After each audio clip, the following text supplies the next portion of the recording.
Behind the walls, children rising from ashes, the sun was setting behind the shadow of a towering wall as the three children approached, their limbs weary from days of travel across a land filled with devastation and danger.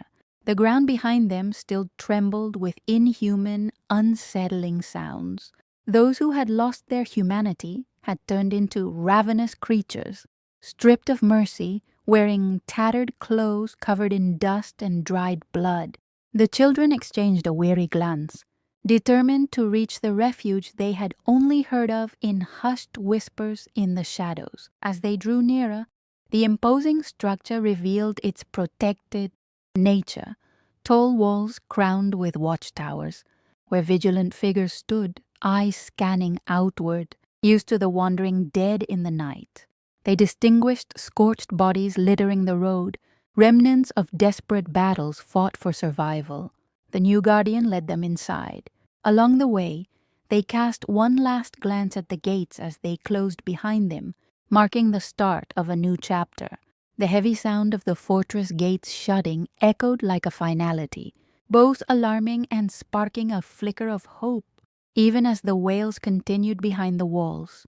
Inside, they were greeted by worn faces illuminated with hope for tomorrow, hands extended with welcome and calm. Perhaps this night would be the first peaceful sleep they'd had in ages, safely within these walls. Yet Iman feared that the whispered tales might be true, that this last human sanctuary could still fail, and childhood dreams might never be safe from the lurking horrors. From within, a faint whisper rose amid flickering lights, promising safety, faith, and peace from a world where all had collapsed. As they neared the giant gates, each step heavier than the last, they felt the weight of what they were about to leave and what they might find. The eldest girl with braided hair led them, comforting her injured friend, whose bandaged arm bore a deep wound from an earlier bite that almost claimed his life. Without a word, the gates began to open slowly, and then a faint, trembling wail came from afar, a sound unlike the dead's moans. It was a sound of salvation, and for a moment, every worry vanished from their anxious hearts.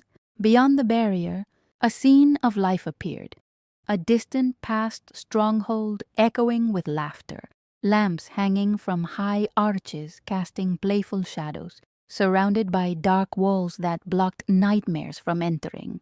A guard spoke softly yet with authority. "Welcome. As long as we breathe, you are safe." The youngest boy, barely 8, rubbed his tired eyes, offering a wary smile while clutching the sleeve of his older sister. And thus, the children stepped through the gates, leaving behind the horrors of the wandering dead, towards a fragile hope for something new.